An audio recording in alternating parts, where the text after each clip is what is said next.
Everyday किसी न किसी कस्टम रोम का अपडेट आता रहता है और हर एक कस्टम रोम के अंदर अलग सा यूआई, अलग सा परफॉर्मेंस और अलग से कस्टमाइजेशन देखने को मिल जाते हैं। और इनमें से कुछ ऐसे कस्टम रोम है ना जो कि हम लोगों को काफ़ी ज़्यादा पसंद आते हैं, क्योंकि वहाँ पे बैलेंस, परफॉर्मेंस, कस्टमाइजेशन और बाकी अदर चीज़ें देखने को मिलता है। तो एक ऐसा ही रोम मैं अभी फिलहाल यूज कर रहा हूँ जिसका नाम है AOSiP, जो कि एक काफ़ी अच्छे कस्टमाइजेशन और बेटर परफॉर्मेंस के साथ आता है। और ये जो अपडेट है बहुत सारे डिवाइसेज के लिए अवेलेबल है, जिसका मैं ऑफिशियल लिंक आपको डिस्क्रिप्शन में प्रोवाइड कर दूंगा, जहां पे आप देख सकते हो कि डिवाइस का model name plus code name को भी मेंशन किया गया है, तो आपको फाइंड आउट करने में दिक्कत नहीं होगा। जैसे कि यहाँ पे पोको F1 ब्रेलियम है, गूगल पिक्सल 4 एक्सेल का कोरल है, यहाँ पे MI 8 का डीपर है, यहाँ पे आप देख सकते हो गूगल पिक्सल 4 है, 7T है, यहाँ पे A2 है, रेडमी नोट 4 है, पोको का K30 और X2 है। ठीक है, तो जो भी आपका डिवाइस नेम है उसे आपको यहाँ पे चेक करना है, उसका कोड नेम भी आपको मिल जाएगा और बस ऊपर टैप करना है। टैप करते ही आपका नेक्स्ट पेज ओपन होगा, जहाँ पे इसका जो पूरा डिटेल देखने को मिल जाएगा। तो आप यहाँ पे देख सकते हो कि जो अपडेट है ये दो टाइप के हमें प्रोवाइड किए गए हैं, एक ऑफिशियल वर्जन लिखा गया है और एक गैप्स वर्जन लिखा गया है। तो दोनों ऑफिशियल है, कोई अनऑफिशियल नहीं है। लेकिन यहाँ पे जो ऑफिशियल का टैग लगा हुआ है इसमें आपको गूगल के ऐप्स देखने को नहीं मिलते हैं, जैसे कि ना ही आपको गूगल प्ले सर्विस देखने को मिलेगा, ना ही मैसेजिंग, ना ही आपको क्रोम वगैरह देखने को मिलेगा। तो आपको अलग से जी ऐप्स को फ्लैश करना पड़ेगा इस ऑफिशियल के अंदर। और ये जो गैप्स वर्जन है इसमें आपको इंक्लूड मिलता है गूगल के ऐप्स, जैसे कि प्ले स्टोर हो गया, क्रोम ब्राउजर वगैरह वगैरह। तो यहाँ पे अलग से आपको डालने की जरूरत नहीं पड़ेगी। तो आपको जो पसंद आता है वो आप यहाँ पे यूज कर सकते हो। बस क्या करना है, इसका जो जिप फॉर्मेट है इसमें टाइप कर देना है और आपकी डाउनलोडिंग है जो शुरू हो जाएगी। जब भी आप डाउनलोड करो ADM या IDM का यूज करो, ताकि वन टाइम आप डाउनलोड कर पाओ और डाउनलोडिंग के टाइम में कोई भी एरर देखने को ना मिले। और यहाँ पे जो गैप्स वाला वर्जन है 938 MB का है, और अगर हम नॉर्मल वर्जन की बात करें जो कि विदाउट GF का आता है तो 558 MB का होता है। तो ये जो साइज़ मैं आपको यहाँ पे दिखा रहा हूँ ये अलग अलग डिवाइसेज के लिए अलग अलग साइज रहेगा। और यहाँ पे आपको मेंटेनर का नेम भी देखने को मिलेगा, जो हर एक डिवाइस के लिए मेंटेनर अलग होता है। तो ये उनके ऊपर डिपेंड करता है कि वो उस रोम को किस तरीके से बिल्ड करते हैं। तो इस तरीके से आप अपने रोम को डाउनलोड कर पाओगे, उसके बाद आप अपने पर्सनल डिवाइस के अंदर फ्लैश कर पाओगे। फ्लैश कैसे करना है आई बटन में एक वीडियो मिल जाएगा, उसे आप फॉलो अप कर सकते हो। और अभी जो मैं बिल्ड यूज कर रहा हूँ वो है मेरा पोको का X2 का डिवाइस, जिसके अंदर मैंने इसे डाल रखा है। तो इसके बारे में पूरा डिटेल मैं आपको दूंगा कि क्या कुछ देखने को मिलता है। बस वीडियो को पूरा एंड तक वॉच करें, और नए हैं तो भाई चैनल को सब्सक्राइब करना ना भूलें, ताकि इसी तरह के इंटरेस्टिंग वीडियो मैं आपके लिए लेके आता रहूँ।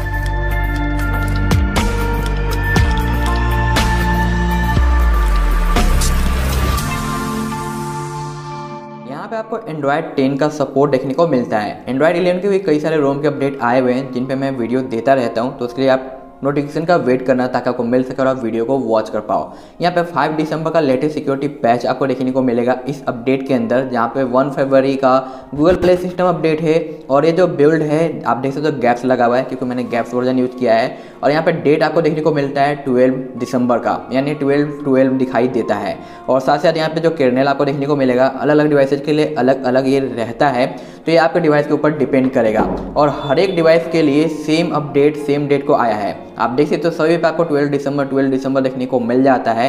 तो आप इनमें से कोई सा भी डिवाइस पिक करोगे तो सभी में आपको बिल्ड डेट सेम देखने को मिलेगा, और जो वर्जन है वो भी आपको सेम ही देखने को मिलने वाला है। साथ साथ यहाँ पे पहले से आपको अपडेटर मिलता है, जहाँ से आप OT अपडेट वगैरह चेक कर पाओगे, लेकिन डाउनलोड आपको फुल पैकेज ही करना पड़ता है।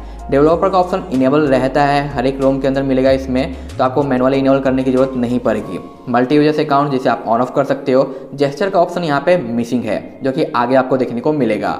सिक्योरिटी के अंदर फिंगरप्रिंट का सपोर्ट दिया गया है, लेकिन फेस अनलॉक मुझे देखने को नहीं मिला है, तो फेस अनलॉक यहाँ पे मिसिंग है। साथ साथ एप्स लॉक भी यहाँ पे मिसिंग है, तो शायद नेक्स्ट अपडेट में ऐड कर दिया जाएगा। बट ये जो अपडेट मैं यूज कर रहा हूँ इसमें ये देखने को नहीं मिलता है। साथ ही साथ यहाँ पे आपको मिलता है साउंड का प्रोफाइल, जहाँ पे डायरेक्ट साउंड इनहेंसर दिया गया है। तो ये डिवाइस के ऊपर सपोर्ट करेगा कि आपका अगर रेडमी MI पोको का डिवाइस है तो उसके लिए अगर साउंड इफेक्ट अवेलेबल है तो आपको मिल जाएगा। बाकी गूगल वन प्लस के लिए अलग से आपको साउंड मोड देखने को मिलेगा, या फिर आप चाहो तो अलग से वाइपर या डॉल्बी इंस्टॉल कर सकते हो अच्छे से साउंड इफेक्ट वगैरह के लिए। तो ये तो आपके ऊपर डिपेंड करेगा आप क्या पसंद करते हो और क्या नहीं। इसके अलावा मिलता है डिस्प्ले, जहाँ पे आप अडेप्टिव ब्राइटनेस को यूज कर सकते हो, नाइट लाइट यूज कर सकते हो। यहाँ पे कलर बूस्टेड का भी ऑप्शन मिलता है, जो कि प्रॉपर काम करता है। मुझे काफ़ी अच्छा खासा इफेक्ट देखने को मिला है इसे यूज करते हुए। लॉक स्क्रीन से related double tap, add user, ambient wake up, music tracker और ऑलवेज ऑन व्हेन चार्जिंग वगैरह आपको देखने को मिलता है, जिसे आप कंट्रोल कर सकते हो। पॉकेट डिडक्शन है, फॉन्ट साइज देखने को मिलता है, और यहाँ पे डार्क मोड इनेबल भी कर सकते हो सिंगल टैप पे, जो कि काफ़ी अच्छा लगता है। यहाँ पे थीमिंग का भी ऑप्शन मिलता है जिससे आप क्लॉक फॉर्मेट को चेंज कर पाओगे। तो कई सारे क्लॉक दिए गए हैं और गूगल के सारे लाइव वॉलपेपर यहाँ पे प्रोवाइड किए गए हैं जिसका आप यहाँ पे यूज कर सकते हो, जिसमें से मैंने एक को अप्लाई भी कर रखा है।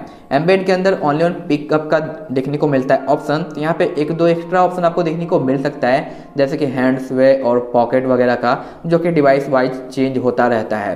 तो आपके डिवाइस में कुछ एक्स्ट्रा भी और देखने को मिलेगा, जबकि पोको के X2 के अंदर सिर्फ पिकअप का ऑप्शन दिखाई देता है।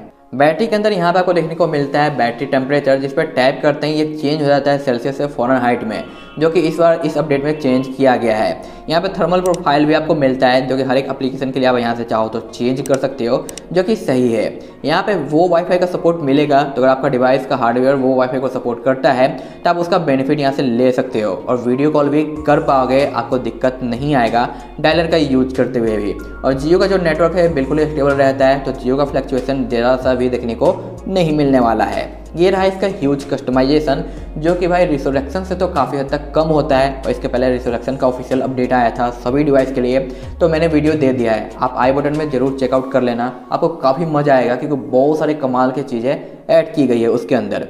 यहाँ पे मिलता है अबाउट, जहाँ पे इसके फाउंडर, टेलीग्राम ग्रुप, कम्युनिटी वगैरह देखने को मिल जाता है। और यहाँ पे आइकन है ना कस्टमाइज, ये मुझे काफ़ी अच्छा लगा इसका, जो कि दिखने को मिलता है। एडवांस के अंदर कनेक्टिंग, डिस्कनेक्टिंग और कॉल वेटिंग पे वाइब्रेट आपको देखने को मिलेगा, सजेशन कार्ड मिल जाएगा। बाकी यूएसबी कॉन्फ़िगरेशन यानी डेटा का यूज करते हैं क्या एक्शन होना चाहिए वो आप सेट कर पाओगे। यहाँ पे इक्वाइजेट का इफेक्ट आपको देखने को मिलेगा लॉक स्क्रीन पे, और यहाँ पे अगर आप नेप बार यूज करते हो तो या आप इसे जेस्चर में चेंज भी कर सकते हो, जैसे कि यहाँ पे दिया गया है। स्टेटस बार ब्राइटनेस है, डबल टैप पे स्लीप होना, अडेप्टिव का, स्क्रीनशॉट का, म्यूजिक स्किप ट्रैक वगैरह का, और यहाँ पे टच टॉर्च वगैरह आपको देखने को मिलता है, जो कि आप कंट्रोल कर सकते हो। लॉक स्क्रीन में बैटरी इन्फो है, कुछ शॉर्टकट्स लेफ्ट राइट देखने को मिलते हैं, music covered art, fingerprint notification और फिंगरप्रिंट वाइब्रेशन का भी ऑप्शन यहाँ पे मिलता है। नेप बार में आपको मिलता है सिस्टम नेप बार, जिससे आप है जो नेप बार को हटाकर जेस्चर इनेबल कर सकते हो एंड्रॉइड 10 का, या फिर आप चाहो तो फुल व्यू का भी बेनिफिट ले सकते हो। तो दोनों यहाँ पे प्रॉपर काम करता है, आपको ज़रा से भी दिक्कत नहीं आएगी। ये डिपेंड करेगा कि आप क्या यूज करना चाहते हो और क्या नहीं। इसके अलावा लॉन्ग प्रेस वगैरह आप यूज कर सकते हो, अगर इनका यूज करते हो तो जेस्चर पे तो ये काम नहीं करेगा, लेकिन यहाँ पे ऑप्शन मिल जाते हैं, जो कि काफ़ी अच्छा है, काफ़ी हेल्पफुल रहेगा डबल टैप पे, लॉन्ग प्रेस पे और सिंगल टैप पे। साथ साथ यहाँ पे मिलता है नोटिफिकेशन लाइटनिंग वगैरह, जहाँ पे एम्बिएंट प्लस का एक वाइजर दिया गया है जिसे आप कलर कर सकते हो, चार्जिंग एनिमेशन मिलता है और हैंड्स अप, और यहाँ पे ट्रैकर भी मिलता है जिसे आप ऑन ऑफ कर सकते हो इजीली, कोई दिक्कत नहीं आता है। इसके अलावा आपको मिलता है क्विक सेटिंग, जहाँ पे लॉन्ग प्रेस एक्शन आपको मिलता है, ब्लर करने का ऑप्शन मिल जाता है, ब्राइटनेस स्लाइडर है, कंट्रोलर है, बटन आइकन है और साथ साथ रो एंड कॉलम, जो कि मैंने कुछ इस तरीके से डिफॉल्ट पे ही रखा है, बट हम चाहें तो इसे जो चेंज कर सकते हैं कुछ इस तरीके से। तो आप देख पाओगे इस तरीके से बदलाव आता है, तो जिस तरीके से अरेंजमेंट करना है वो आप कर पाओगे। इसके स्टाइल्स में आप चाहते हो चेंज करना तो वही आप चेंज कर सकते हो। जैसे अगर मैं यहाँ पे फ्लैश को ऑन करूँ तो कुछ इस तरीके से रोटेट होता है, तो आपको अच्छा लगता है तो ऑन करो, अदरवाइज जाने दो। यहाँ पे मिलता है बैटरी का कस्टमाइजेशन, जो कि मैंने थोड़ा सा चेंज कर रखा है। उसका कैरियर लेवल जहाँ पे MK डाला हुआ है तो आप चाहो तो डाल सकते हो। टाइम एंड डेट का ऑप्शन मिलता है, नेटवर्क ट्रैफिक आपको देखने को मिलता है। यहाँ पे सिस्टम पे स्टेटस बार में जितने भी आइकन है उसे आप चाहो तो शो एंड हाइड यहाँ पे कर सकते हो। जैसे कि हेडफोन जैक का ऑप्शन है जो पहले से ऑफ रहता है, तो आप लगाओगे तो भी आइकन नज़र नहीं आएगा, तो उसे आप यहाँ पे इनेबल कर सकते हो। यहाँ पे इसका लोगो मिलता है जो कि मैंने यहाँ पे चेंज कर रखा है, आप चाहो तो बदल सकते हो। कुछ इस तरीके से नए नए ऑप्शन आपको देखने को मिल जाते हैं, तो जो भी पसंद है उनका आप यहाँ पे यूज कर सकते हो इजीली। साथ ही साथ यहाँ पे आपको मिलता है प्राइवेसी इंडक्टर का, जब भी कोई ऐसा चीज़ रहेगा तो उसका आइकन शो करेगा। वोल्टी का आइकन आपको देखने को मिलते हैं, और यहाँ पे ओल्ड मोबाइल टाइप भी आप चेंज कर सकते हो, जो कि कुछ इस तरीके से आपको देखने को मिल जाता है। तो इस टाइप के छोटे से कस्टमाइजेशन देखने को मिलता है, क्योंकि वो OS और रिसोल्यूशन और लिक्विड रिमिक्स वगैरह की बात करें तो उनमें तो बहुत ज़्यादा कस्टमाइजेशन है, लेकिन यहाँ पे जितने भी कस्टमाइजेशन है काफ़ी अच्छे हैं, यूजफुल है। कोई ऐसा नहीं है कि एक्स्ट्रा कस्टमाइजेशन है जिसका हम यूज नहीं करते हो। तो सारे प्रॉपर कस्टमाइजेशन यहाँ पे दिए गए हैं जिनका आप बेनिफिट ले पाओगे। डिफ़ॉल्ट लॉन्चर की अगर बात करें तो यहाँ पे आपको देखने को मिलता है वर्जन 10, जो कि काफ़ी अच्छा खासा है, जहाँ पे एट अ ग्लांस वगैरह का भी आपको फीचर्स देखने को मिल जाते हैं जिनका आप यूज कर सकते हो। विजार्ड्स भी आप यहाँ पे एक्टिवेट कर पाओगे। इधर का गूगल का कार्ड भी आपको देखने को मिलेगा अगर आप गैस वाला वर्जन यूज करते हो तो, लेकिन अगर आप जो नॉर्मल वर्जन यूज करते हो तो ये डिपेंड करेगा आपके GF के ऊपर कि आप कौन सा GF फ्लैश कर रहे हो। अभी इंटरनेट कनेक्शन ऑफ है जिसकी वजह से ये शो नहीं हो रहा है, तो ऐसा मत समझ लेना कि बग है। यहाँ पे मैंने गैप्स वर्जन यूज़ किया है, जिसकी वजह से कोई भी डायलर का सेटिंग देखने को नहीं मिलता है, जैसे कॉल रिकॉर्डिंग वगैरह और वाइब्रेट वगैरह का ऑप्शन। तो अगर आप विदाउट GFL वर्जन यूज करोगे तो वहाँ पे आपको देखने को मिल जाएगा एक्स्ट्रा कस्टमाइजेशन, बट यहाँ पे आपको नहीं प्रोवाइड किया गया है। इस बार कैमरा जो यूज किया गया है ये बिल्कुल ही सिंपल सा कैमरा है जो कि नॉर्मल है, जहाँ पे आपको रिकॉर्डिंग वगैरह का देखने को मिल जाता है, पिक्चर क्वालिटी वगैरह। तो आप चाहो तो GCam यूज कर सकते हो या ANX कैमरे को भी डाल सकते हो। ये डिपेंड करेगा आपके डिवाइस के ऊपर कि आप कौन सा कैमरा पसंद करते हो। साथ ही साथ इसे मैंने रूट कर रखा है, तो रूट करने के बाद भी आपको नेट सेफ्टी बिल्कुल ही पास देखने को मिलता है, तो इसमें कोई भी दिक्कत आपको नहीं आने वाला है। और इसके परफॉर्मेंस की अगर बात करें तो काफ़ी अच्छा खासा AnTuTu का मिलता है 272200 का, जो कि काफ़ी बेहतरीन है। तो आप किसी अदर डिवाइस के अंदर भी इसे फ्लैश करोगे तो आपको काफ़ी अच्छा खासा AnTuTu का स्कोर देखने को मिलेगा और आप यहाँ पे गेमिंग भी कर पाओगे। बहुत सारे डिवाइसेज 11 को सपोर्ट करते हैं, तो वहाँ पे आपको 11 का भी सपोर्ट मिलने वाला है, तो इसके लिए टेंशन लेने की जरूरत नहीं है। आप अमेजन प्राइम, नेटफ्लिक्स का बेनिफिट ले पाओगे इस रोम को यूज करते हुए। साथ ही साथ यहाँ पे आपको नेट सेफ्टी पास देखने को मिलेगा मैक्सिमम डिवाइसेज के अंदर, बट स्पेशली अगर पोको के X2 डिवाइस की बात करें तो विदाउट रूट के इसका नेट सेफ्टी पास नहीं रहता है। आपको इसे रूट करके नेट सेफ्टी को फिक्स करना पड़ेगा, तब जाके आप बैंकिंग के ऐप वगैरह यहाँ पे यूज कर पाओगे। अदरवाइज अगर नॉर्मल की बात करें तो आपको नेट सेफ्टी पास देखने को नहीं मिलता है, तो रूट कंपलसरी हो जाता है पोको के X2 डिवाइस के यूजर्स के लिए। बाकी अदर्स के लिए कोई मैटर नहीं करता है, ये उनके ऊपर डिपेंड करेगा कि उन्हें रूट करना है या फिर नहीं। इसके अगर एडिट के ऑप्शन पे आते हैं तो कई सारे शॉर्टकट्स मिल जाते हैं, जैसे कि आपको यहाँ पे मिल जाता है लोकेशन, GPS वगैरह का, सिंक का, डार्क मोड का, CPU का, ऑडियो मोड का, language, screenshot, hotspot, sounds, screen recorder वगैरह। तो जिस तरीके से आपको यहाँ पे कस्टमाइजेशन की जरूरत पड़ती है उस तरीके से आप यहाँ पे यूज कर सकते हो। और एंड्रॉयड 11 वाला स्क्रीन रिकॉर्डर भी यूज किया गया है, जो कि इंटरनल साउंड को रिकॉर्ड कर सकता है, माइक्रोफोन को भी रिकॉर्ड कर सकता है, और यहाँ पे इसका बीट रेट वगैरह भी आप चेंज कर सकते हो। तो काफ़ी अच्छा खासा फीचर्स यहाँ पे मिल जाता है। अब आप अपना ओपिनियन शेयर करके जरूर बताना इस रोम के बारे में कि क्या ख्याल है, आप इसे ट्राई करना चाहोगे या फिर नहीं। और साथ साथ ये पोको का X2 डिवाइस अपने रिफ्रेश रेट को भी सपोर्ट करता है, तो यहाँ पे अपने रिफ्रेश रेट को चेंज कर सकते हो, जो कि 120, 60 और बाकायदा दिया गया है। और यहाँ पे जो कैमरा का पिल्स है इसे भी आप चेंज कर पाओगे, बस उसके लिए रिबूट करना होगा या थोड़ा सा वेट करना होगा, उसका जो कैमरा का लुक है ये अलग हो जाता है। तो ये चीज़ें मुझे काफ़ी अच्छा लगा, बस उसके लिए एक बार डिवाइस को रीस्टार्ट करना पड़ता है।